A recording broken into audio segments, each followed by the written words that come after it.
I think incremental change, just choose something on this project to do well and then approach your next project differently. So incremental change, just choose to do something, do it well. You've already quoted it, you're halfway through building or just starting, just do it well and do it once, and then approach the next project with the next piece of information, the next piece of education that you've acquired. G'day everyone, welcome back to part 2 of our chat with Joel from Fantech and Devin from Performance Membranes. Hope you enjoy this episode, guys, as we wrap up this part 2 of this incredible chat on building better, all things ventilation and high performance building. So Joel, you touched on energy efficiency just before, and I think over time people have probably associated energy efficiency with a solar kit on the roof and maybe another water tank to tick some boxes, but goes a whole lot deeper than that, with a lot of different meanings behind it, depending on what part of the industry you're talking with. But I suppose, Joel, more importantly for yourself, from the mechanical side of things, it really is a combination of things that we're requiring to make a home as energy efficient as possible.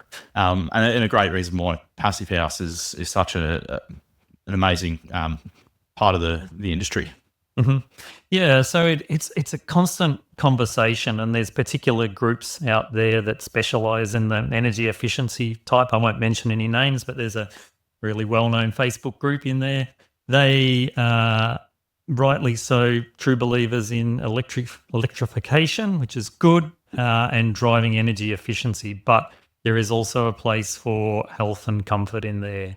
Mm-hmm. And so Passive House really starts out as a comfort and health type program, and has energy efficiency fall out of that. I'm trying to remember what the question was originally, Dean. Where did we start with it? It's all right, along the lines of energy efficiency, but where, and I think some of the things, Devin, that advances with ProClimate coming into play is different applications for our insulation layers and protecting our insulation layers, which is another aspect of what ProClimate is. Yeah, I think that the product development, how do we get healthy wall build-ups or healthier products, I guess, into our building structures? We've been looking into wood fibre as a big product in the future because, foams are pretty damaging to the environment. So thinking about end-of-life products, I think that's a big part of what I love looking into now. So it might be the release paper on the back of our tape. We've done some trials on how do we get rid of the release paper altogether, but then our tape sticks to itself. So to introduce that, we then can't overflash if we were taping onto tape above a window or something like that if we don't have the release paper. So we need the system to work, but we also want to think about end of life or what is our product producing. So, little things of how to develop and what it looks like is like we've just middle of this year, we're changing the product over to 50-meter rolls of wall wrap because it's less packaging, but we are trying to think about manual handling. It's a big part of, working, all that sort of thing. So, but we need to think about it holistically on every aspect of what we do, not just the product today. And I think that's what I got a fair bit of heat on, to be honest, 9 years ago when I built my house. They're like, well, bringing windows in from Poland, you bring your HRV in from overseas, and you're like, oh, look at all the carbon footprint, or the damage you're doing with building this energy efficient home.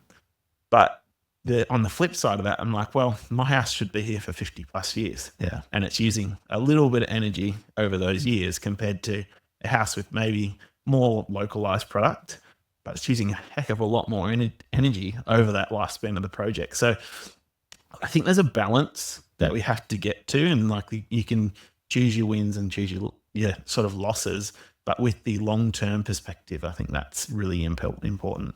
I think that's where it is a big advantage, is if you want to have the short-sighted view of course it's going to be more expensive to build. You're using, products that cost more, but you're getting a lot more advantages out of it over a long period of time.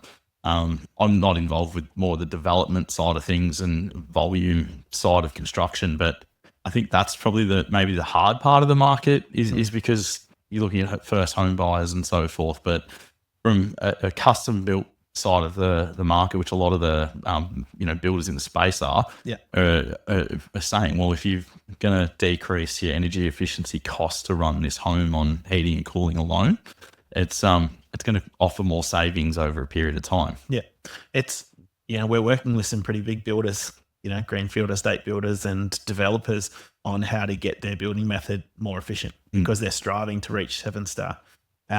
So we're having lots of conversations.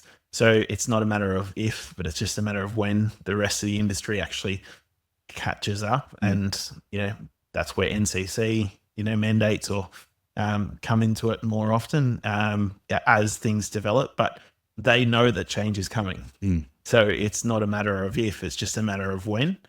So the fun part of seeing that and starting to have those initial conversations or pilot programs that some of these sort of large builders are starting to run, it's exciting to see what the future looks like because it doesn't look like just the highline builders who are using change products. Essentially, it's the main industry, which is it gets to that point where things can start moving that way. Yeah, and the notion of our cost analysis, just to loop back to that, is really short-sighted at the moment. So we do cost analysis in sort of 10-year timeframes for an asset that should last 50-plus years. So we assess whether a battery is good or whether solar panels are good based on what their payback period is in 10 years. Whereas really our buildings, I know we tend to turn them over fairly quickly as Australians. So I think at one stage it was 7 or 8 years as an average holding period. But we've really got to look at that value extending well past 7 or 8 years. And hopefully some homes and quite a few are kind of intergenerational things like they are more so in Europe. And so we're building something that we pass to our next generation who in 20 years' time, we don't want them ripping it down because it's a piece of rubbish. We want it to be a durable building the same as the day it was built. And so really that's how we should be pricing our build is what's the ongoing maintenance and refit and so forth that happens in 20 years' time. Yeah. Dev, just putting on the spot a little bit, mate. Obviously, you're a passionate builder yourself, but just for a little bit of fun, what would be your ideal, say, wall build up for construction? So you're in Melbourne, but what would be something you would say, here we are, we're used to a 10 mil plaster, 90 mil frame and whatever cladding or brick. Can we ease in with favourite cars first, Dean, before we get into building build-ups? That's more build-ups.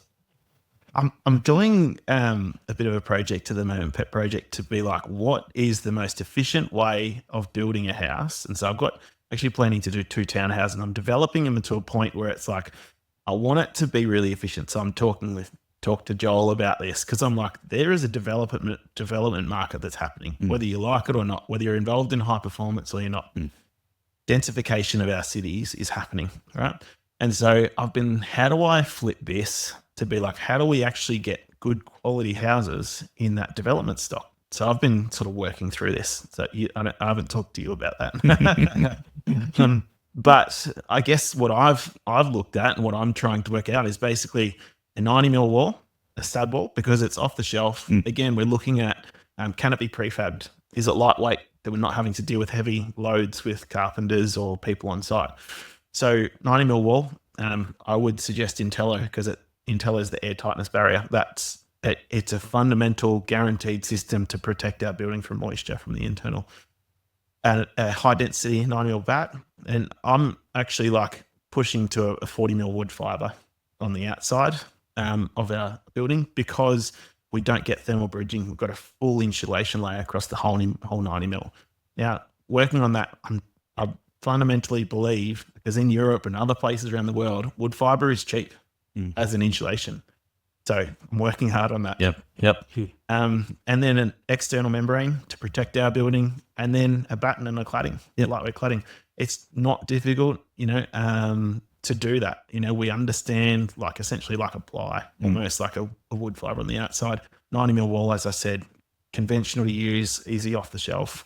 But that what I think is a wall build-up that's really fundamentally easy to work with. Yeah. And I think if you're looking development-wise too, like a lot of inner city and tighter space, multi-dwelling places, you're talking smaller spaces. So we love building with the 140 frames and getting an R4 bat. But if you're then thinking about, okay, I'm looking at 50 mil from this side, 50 mil from this side, I mean, it adds up pretty fast. I mean, if you are trying to come up with a nice wall detail, thinking about space and maximizing it too, it's a good way to go. So we're trying to get to a 25 mil wood fiber product, to be honest, so we can get something that really works well to like an R4 wall.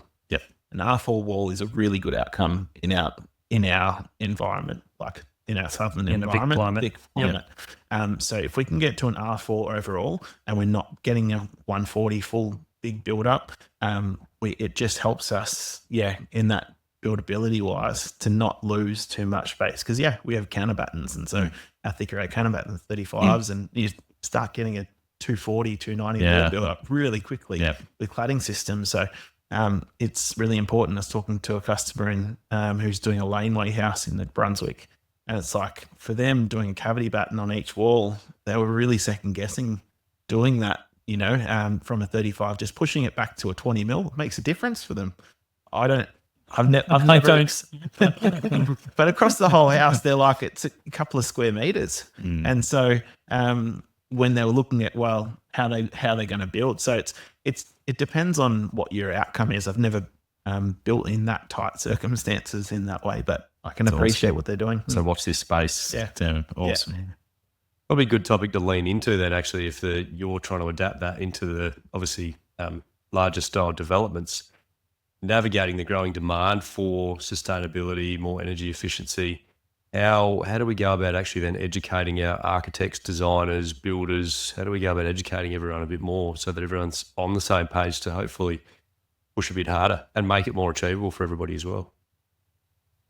Yeah, I think we have to partner with people who have different spheres of influence. I think that's the way how I see it. So partnering with you guys, partnering with Sustainable Builders Alliance, partnering with Bowens, these change makers, I think I call them, and people who are actually influencing their sphere that's around them. Because when I started this, I met Joel probably 8 years ago when I was doing my house and started talking with him. There was probably 25 of us who were SFS people back then or looking at this, right? And so it's like it's a much bigger sphere of influence now, but everyone has their own pocket of influence.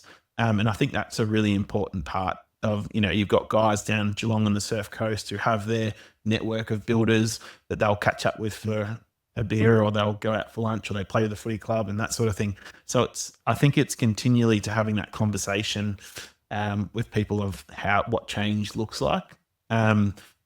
Social media is obviously a major part of our world, and YouTube and that sort of thing. And that's why, again, I've done the YouTube, because I want people in rural areas to be able to easily adopt change. Yeah.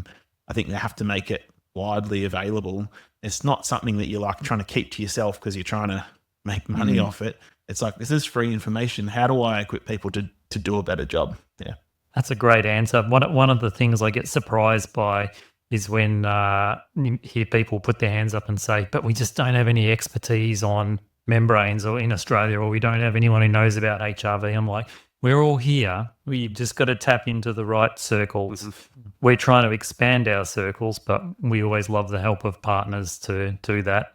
And if you're in a little space where you can't immediately see that, ask around your friends and work out who does know something about it. Yeah, probably don't be afraid to ask questions as well. It can probably be a bit confronting. I think if you're new into that space or you're not quite sure, maybe it might feel a bit embarrassing to ask a question. You think, maybe I should know this, and a bit nervous to ask a professional about it. Like, from my personal experience, it's the best thing I've ever done. Yeah, there's guys like, I'm obviously never had the conversation with yourself, Dev. We've got Climashore back in South Australia that we purchased the Pro Climber product from, but Joel, like I'm in Adelaide. Joel's in Melbourne for the listeners. Like, we're in a completely different state.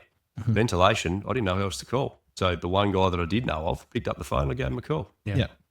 I think I love having a conversation with people who don't know, because it means that they're willing to listen. And if they're making a phone call, it's like they're interested. Yeah. And it's like you're talking to someone who's wanting to make a change in their world or in what they do. And it's encouraging, because it's like, otherwise you can honestly drive through a suburb and see someone building and they're still using foil, and you're like, come on, like it's just like, just be aware of what else is happening, and that change does happen, and don't be afraid of that. Yeah, you can't use the excuse anymore of just putting your head in the sand, but that's what I've always done, legally anymore. Yeah. Do you, from both your perspectives, and to back up what Luke said, I think that's one amazing reason for both of you gentlemen is you've always got the phone there, and I've done it with both of you over the years, like I've got a question or I need to learn something, or it might even be just something you've noticed and flick a message through the Instagram accounts or something, and which is really helpful. But I mean, we had a group of builders in before, all reputable builders, and we all sat here and said, wish we had networked a bit earlier, or I wish there was coaching groups earlier. I wouldn't have made as many costly mistakes in our earlier days. But do you find from where you both sit supply wise that builders are changing and adapting quicker than maybe Dev, years gone past? Hey guys, let's just take a really quick pause in today's episode. We just need to take this opportunity to thank our sponsor, Wonderbuild, for helping bring Build Insite to our listeners. Wonderbuild is an easy-to-use estimating and construction management software. My favorite thing about Wonderbuild is they're working with the builders to bring in estimating and construction management software to the building industry. It's quickly changing the way that builders are running their businesses with so many key features that are limiting other expenses like live chat channels, live data tracking, and we're syncing with your accounting software, and so much more. Head over to www.wonderbuild.com. Thanks a lot. Let's get back to it. I think there's a big change that people are open to say, I don't know it all, I want to learn. I think that the pig-headedness maybe of some of the industry and being a builder and I know what's going on has changed, and there's a willingness to share information. I think that's the greatest part, the willingness to be able to, I know that, or I've got this contact, or share a trade. Drew, who's not able to be here today, it's like I'll often have people call me and say, hey, I need help with HRV. Yeah, here's a contact. Maybe in the past, trades have been more protective of their contractors, which is totally different now. It's like, well, you want to help the other guys who are already doing things better, help them along as well, because it helps the whole industry get better. I think I definitely know that in Melbourne, people are supportive of one another and not afraid to share that contact or those people, because it helps everyone get better. The other aspect we need to build on very much is building designer/architect education. So there's still way too many of those people getting qualified out in the industry with very little knowledge of services, probably very little knowledge of membranes and wall build-ups. And so I still scratch my head as to why some of those degrees and so forth don't have a larger services/building science component to it.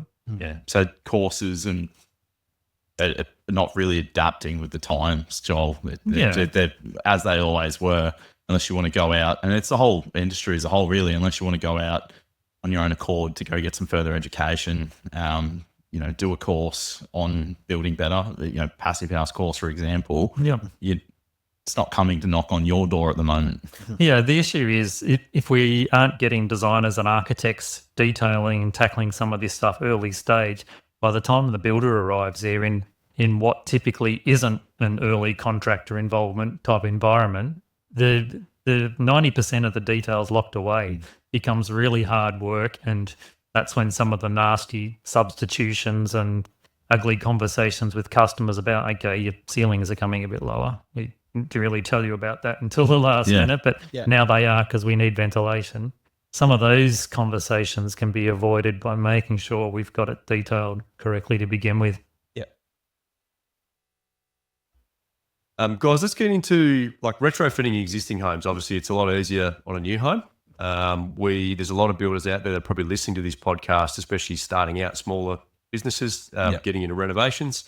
What are some of the challenges, as well as some advice on people using these modern technologies into retrofitting these old leaky homes? Yeah, okay. From a HRV perspective, I think the first thing is to still understand that even if you aren't going to get to a really high air tightness level, ventilation is still really important. Obviously, one of the big challenges for us is duct routing.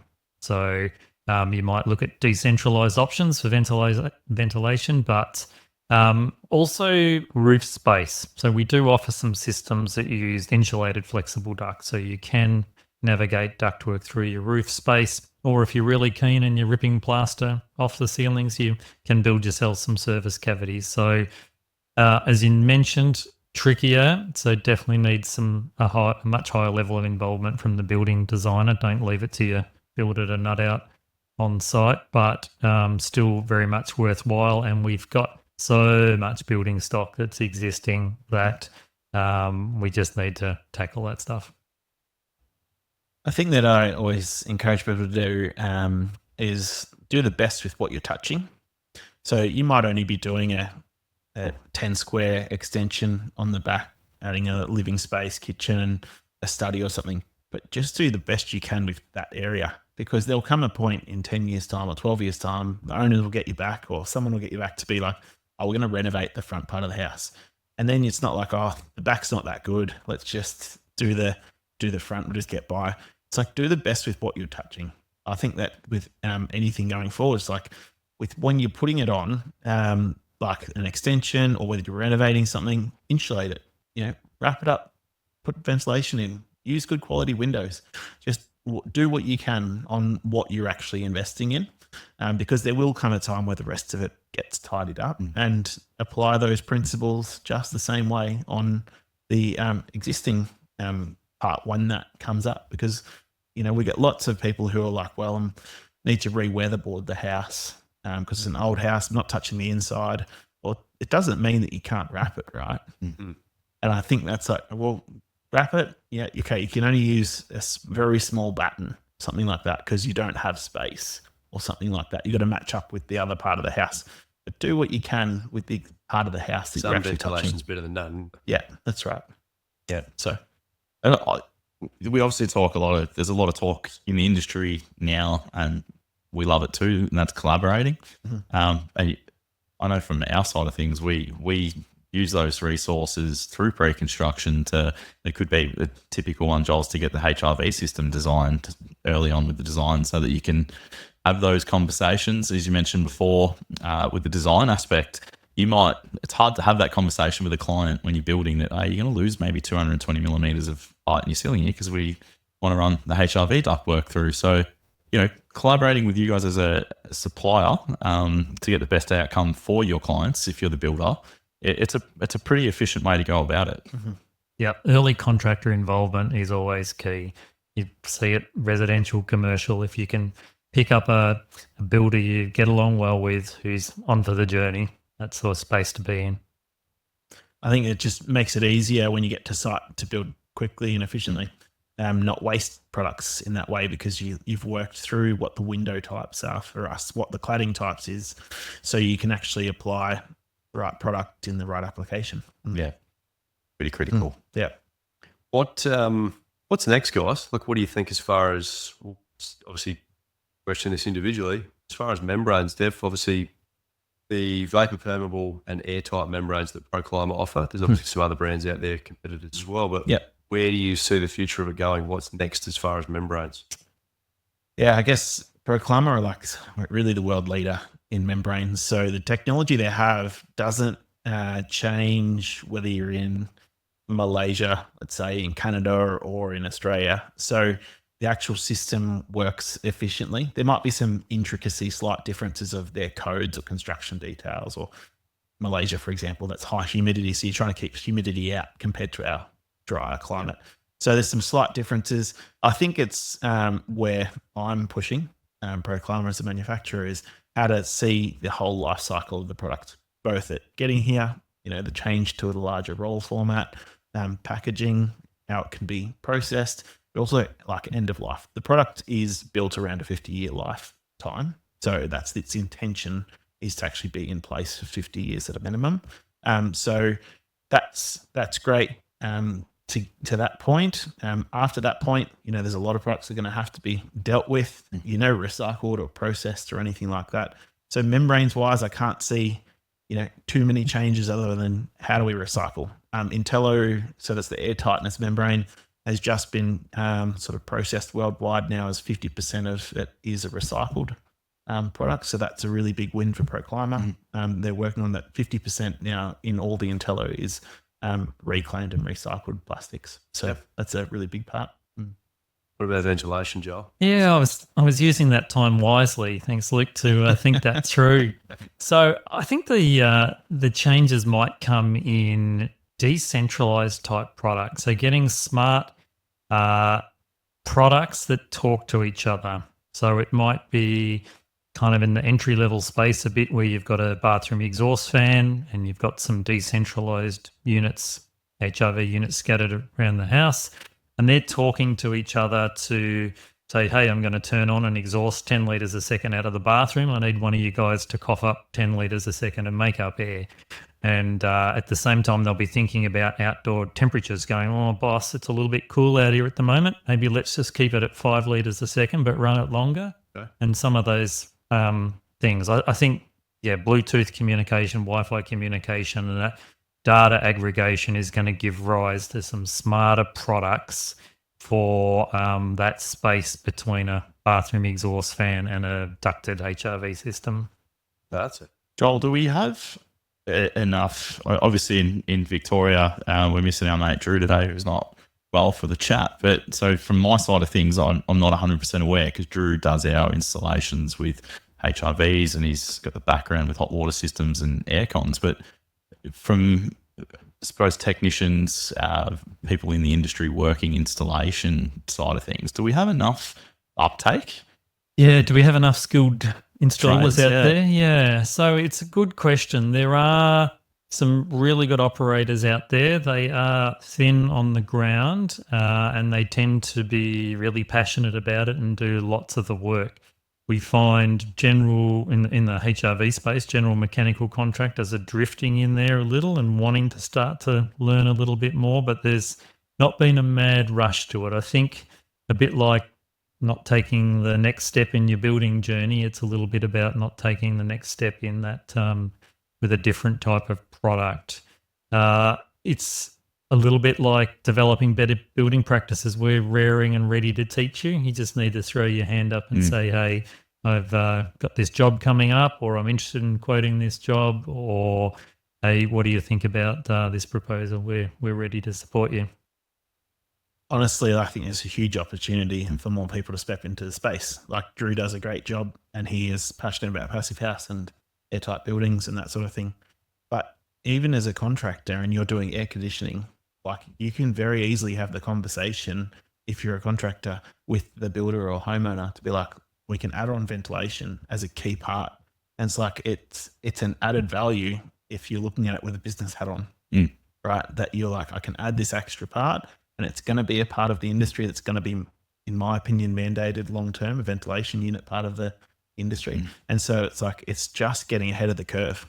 I've always thought I always want to be ahead of where that wave is, right? If I'm paddling onto a wave, I want to be at the start of it. I don't want to be playing catch up. So it's like, I think it's a huge opportunity because it's just the way it's going to go. If you read the writing on the wall of how NCC is, airtightness, how the world has got more energy efficient in its building methods, there's a huge opportunity. That steep late takeoff is pretty scary, isn't it, when you look down the wave, mate? Yeah. Using that analogy.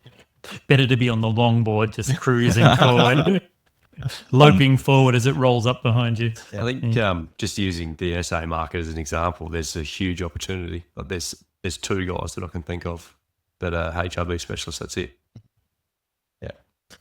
Just shows, but there'd be thousands of air conditioning contractors. Yeah. They do ducting, they do it all. You know, on my builds and passive house builds for my first 8 or so, we used to just do it ourselves as chippies, run all the duct work. We'd get someone in to balance it and commission the unit at the end.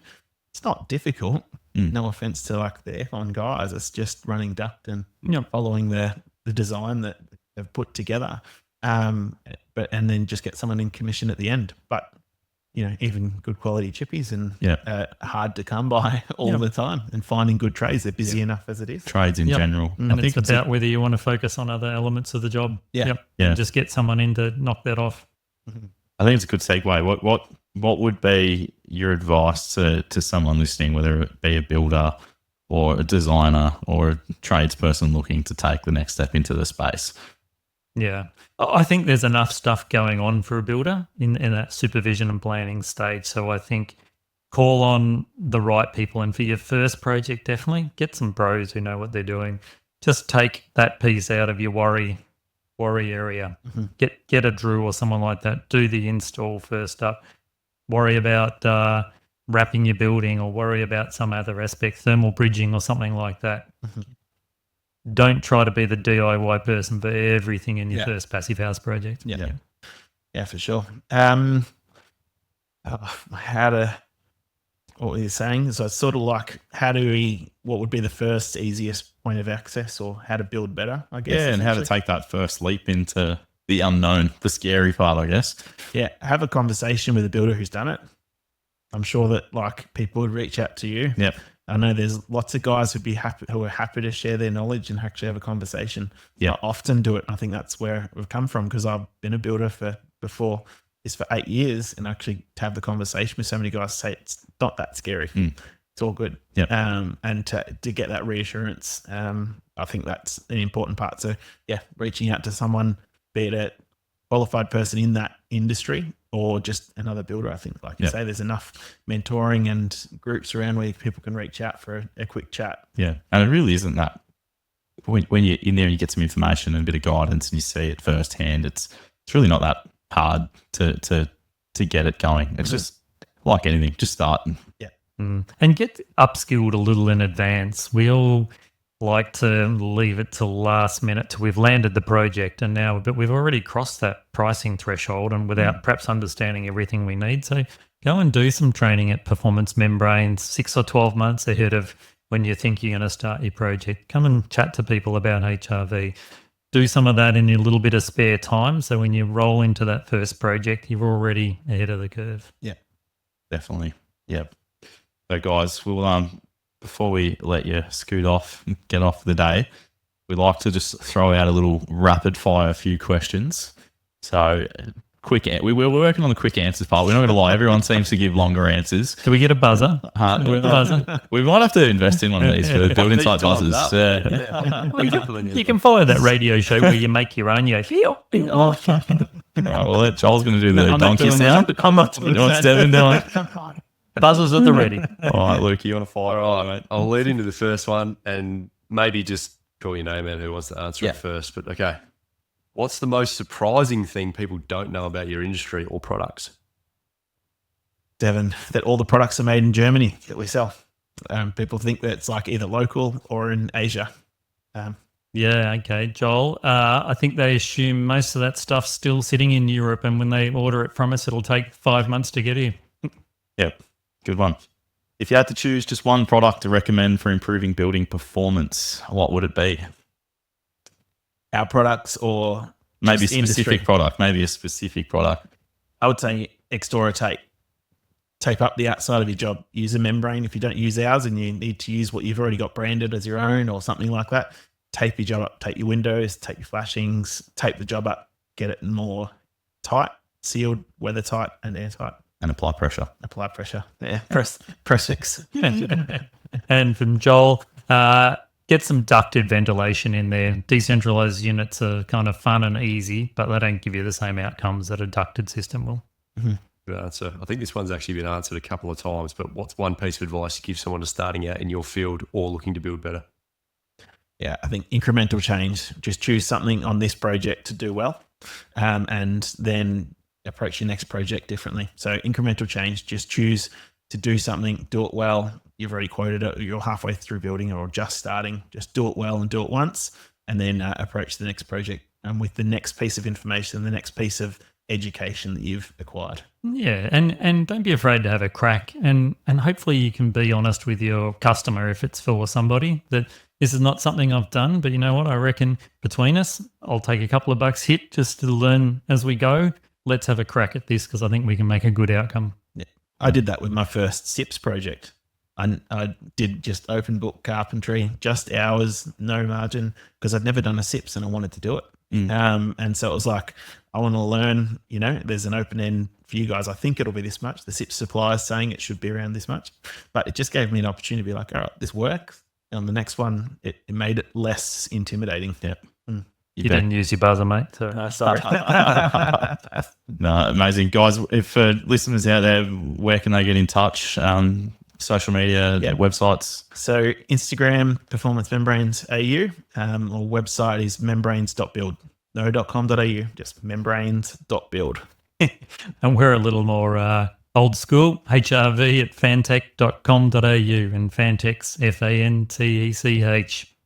Awesome. And Deb, do you want to plug the YouTube with the series coming up? Because I think that'll be really exciting for people. So just search Performance Membranes Australia YouTube. And so I think we've got 5 episodes to today whenever this podcast comes out.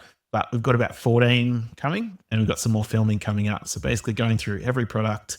So no matter what you're doing, in what window application or wall application, roof application, we will have a video there coming out so you can apply it to your building to make it easier.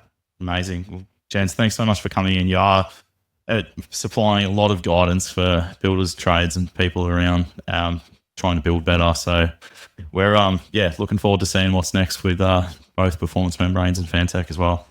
Awesome. Thanks, guys, for what you do. Been a pleasure. Awesome. Thanks, guys. Well, that brings us to the end of another episode. Yeah, make sure you jump over and check out these guys, show the support so they can continue to support the rest of the industry and putting those products in front of people to build better. If you want to find out more about Build Insight, head over to Instagram and search build.insite, or check out our website, www.buildinsight.com.au. Over there, you'll find links to previous podcast episodes as well as links to YouTube videos where you can find out more and follow along our journey. Thanks again, guys. Hope you enjoyed the episode. We'll catch you on the next one. Let's cue the disclaimer. I need to let you know that myself and the Build Insight team are in no way, shape or form qualified to give you personal or specific business advice. We strongly encourage you seek out the use of professionals for products or when you are making personal or business decisions. Everything discussed during the Build Insight podcast is our own and the guest opinion and personal experience and is of a general nature only. Hope you enjoyed the episode. Catch you on the next one.